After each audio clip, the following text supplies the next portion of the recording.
Ladies and gentlemen, we are at CBS Radio World Headquarters in Green Tree, just finishing up the Coons Market Black and Gold Sunday show. We're in the conference room where, as you can see, the beautiful HD TV. It is Selection Sunday, Championship Sunday in college basketball. Greg Dallas, Advantage Management Group, an amazing sports attorney and agent, had a big week with Mr. Ivy, cashing in for some big cash. And Bob Dvorak and I are looking for change for the vending machine. But I'll say this. I love the brand that is the National Football League. Steelers have some issues because of Latavius Bryant and testing positive twice for substance abuse, and he could be facing a very long suspension. I understand he's dealing with depression. I wish him the best of luck with that when it comes to the clinical, aspect of it, what he will need. But boy, oh boy, so much talent. We were talking earlier on the radio. You brought up a good point. I think he was outplaying Antonio Brown in the home stretch, especially the postseason. And I look at upside, taking nothing away from Antonio because he is flat out great. Latavius Bryant, I think, could be a perennial all-pro. This is a tough day for this young man, only 24 years of age, but a real tough break for the Steelers. It's really unfortunate. If you remember, when he did come back last year, and I could be recalling it incorrectly, but didn't his mom move to Pittsburgh to take care of him, to make sure that he wasn't going to have any of these issues? All he needed to do, and apparently this is all over a missed test. If he truly just missed a test as an accident, he's going to have one heck of an appeal issue to raise and try to convince the powers that be at the National Football League that in fact this was an inadvertent missed test, and did he get there in time to try to put his test in? If he did, perhaps there's a little wiggle room here, but the policy is clear.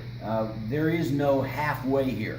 You are banished from the National Football League as a result of this. There's no, okay, we'll cut you a break and we'll let you back in 6 weeks. There is no halfway. You are banished from the league. You can apply for readmittance after one season. He's stuck.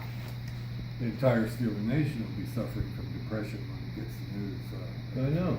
It's official. Yeah. I mean, all the talent in the world, but then again, the Steelers had taken precautions, signing Darius Hayward-Bay to a 3-year deal, and they drafted Sammy Coates last year because they were anticipating a 4-game suspension to start the season. So, they're flesh and blood human beings, and they've got human issues, and depression is an illness. So I hope he gets it treated. I do too. Steelers have had great success though drafting wide receivers. Talked about that earlier today too. Emmanuel Sanders, Mike Wallace, Antonio Brown. So who knows? Maybe they'll find someone this year. And as our producer, the Bambino, who's shooting this video, he said Mike Wallace is out there again for free agency. So hopefully they'll be able to fix it. But Darius Green, go ahead. It's amazing, Rob, with the drafting of wide receivers. It is the most highly drafted position in the National Football League. There have been years where there have been guys, in excess of 50 wide receivers drafted in any one year. So this really isn't a very strong draft for skilled players, is it? I believe that it's a very, very minimal draft. As there's no big name. There's no overall, number one that's a clear-cut guy that you would say, hey, this is a franchise guy. We're going to build around this player. Everybody's got warts. Yeah. All right, we're going to move on now to hockey. Just when you thought our beloved Penguins were getting it in gear, I love old school Mike Sullivan. Crosby's flying to the puck. Defense has just been looking spectacular. Marc-Andre Fleury becomes the 20th goalie in NHL history to get 350 wins. Again, he comes back, and now he's gone again. 6 to 8 weeks, something happened. He has got that proverbial upper body injury. This could, because where they are, 4th place Metro Division, just barely ahead of the Flyers, this could really cost them the postseason. Yeah, when you have that significant an injury going down the stretch, out 6 to 8 weeks, it's not good. Now, whether they can hang on to that spot is another. But they're certainly, I don't see them climbing standings whatsoever.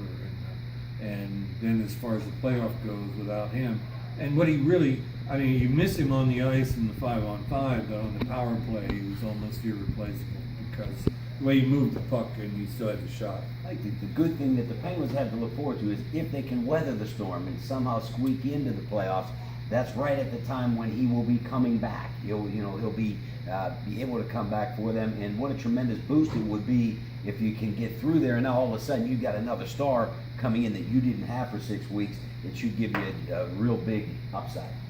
Anything else? No. Okay, great game right now. NBC, they do the best job when it comes to the NHL. Doc Emmerich, I hope, on the play-by-play. So if you want to flip over to that, you can watch the Pens and Rangers right now. Selection Sunday. Pitt going to get in. Their chances going deep. What do you think? Oh, they'll get in, but whether they're a one and done or go to the second round, I don't see them going deep in this tournament. They just haven't had the consistency in their performances when you're playing every other night the way the tournament does. West Virginia, on the other hand, that's a good basketball team. They gave Kansas all they could handle, and who knows with them? They get on a roll. Anything could happen. Yeah, with Pitt, Bob, I agree with you. They're too up and down to make any type of run. They'll have a great game now and then, but then they have a real clunker, and once you have one clunker in the tournament, you're gone. Let me just say this, and he's been on the air with me before. Dick Vitale earlier today has got more energy than I'll ever hope to have. He's done so much for the great game of basketball. I know. I love the guy.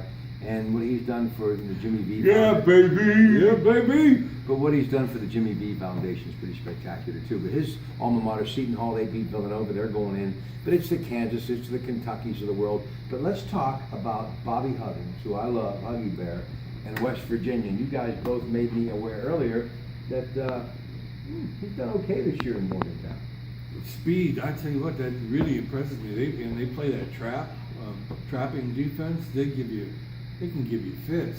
Plus, they got some muscle inside with the big guy, which all points to a well-rounded team that can do some damage if they go deep. Well, press Virginia, as they call them, man. And that's really important in the tournament because you've got kids that are handling the ball that are nervous anyway because they're in the NCAA tournament. Now you're adding that aspect of the press that's going to be getting on those point guards and the two guys that are going to be trying to bring the ball up. That's going to be a really important aspect and you talk about a team that does have a chance to go deep. This is a team that can go deep.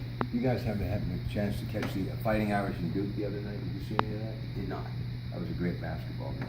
Love watching Coach K, but tell you, those Fighting Irish jerseys, nice. Yeah, what I wish there would be more basketball on television. Okay, now we're almost done. Let's talk about the great game we love so much, golf, Valspar Championship. As we go to tape, Bill Haas leading by a stroke.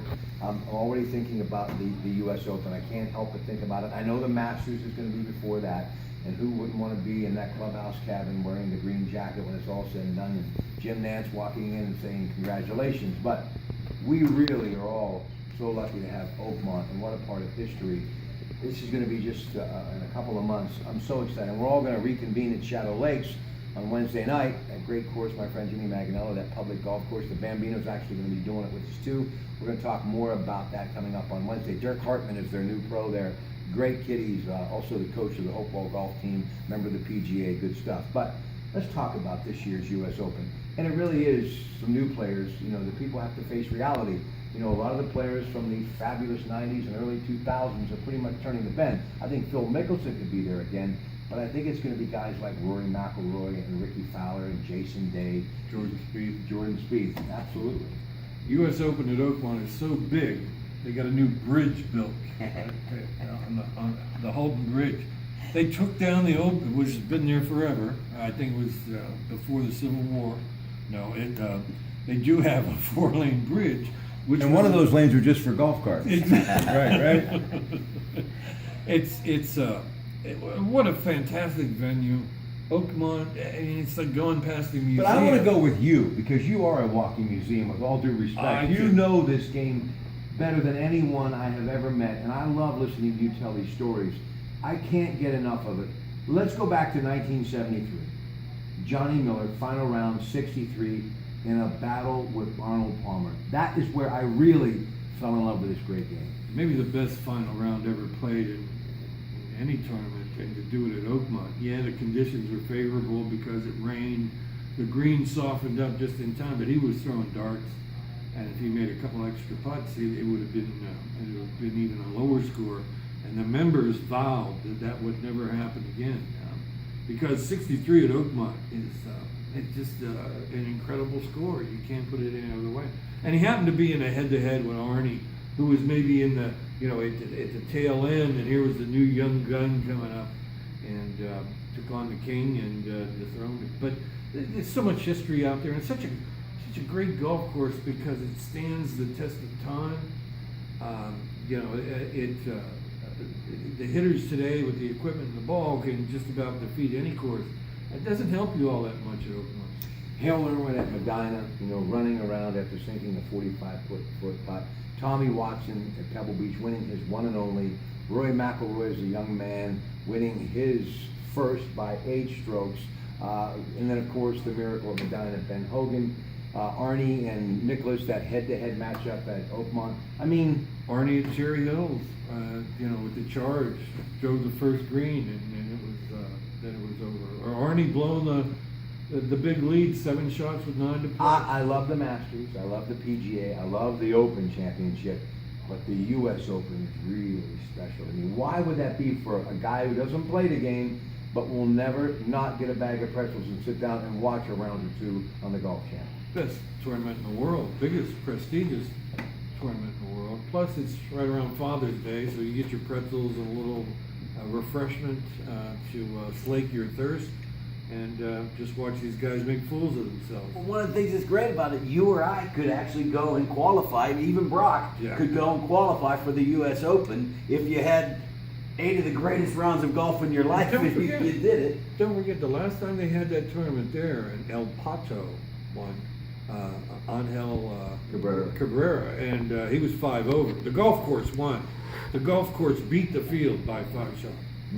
You know, the thing though that I will never forget, the first time I went there in the early 90s, they had a fleet of white Eldorado Cadillacs taking these golfers from the 18th team back to wherever they were staying. And he gets Chris Ivory a new deal. He gets a new Cadillac from North Star up there, my friend John Soretti's old dealership. That's a spectacular looking vehicle. Hey, home run hitters drive Cadillacs, Rob. You know what I'm saying. Ralph Connor, he went everybody right else there. is singles. Singles hitters drive Fords. That's right. Or Chevys. All right, biggest thing in sports this week before we wrap it up. I have to think right now it's the Evgeny Malkin story. I mean, as far as affecting us immediately, that's just a horrible, horrible turn of events for the Pittsburgh Penguins, who I really was excited how they were playing, you know? And he had just come back from his earlier injury and getting in the groove again. Couldn't have come at a worse time for them. But, you know, yeah, it's the next man up. Got to see what you can do. I'm kind of hyped about the Pirates signing of David Freese. I think that could be a really big issue. It's not the biggest. I'm glad story you in brought sports, that up but because, and we'll finish on that note, they're right now getting set to play the Detroit Tigers in Bradenton. They lost to them 3-0 in Lakeland yesterday. David Freese, World Series MVP, as you so appropriately reminded us. I know he had an all-star season with the Cardinals in 2012.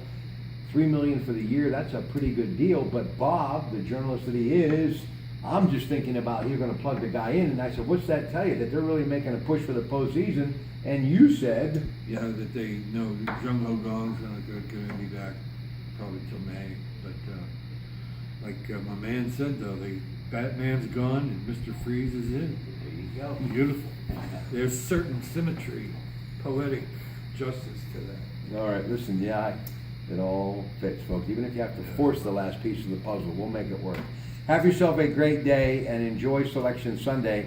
And if you're anywhere in the area, Wednesday night around 6:30, stop out at Shadow Lakes and say hi to the crew. Hey, thanks to KDK for setting us up with this nice spread to watch the selection show later on today. It's going to be a lot of fun. We got here a little sooner, folks, so it's all gone. You have to get your own. So, It's been a beautiful audience. yeah, good night, everybody.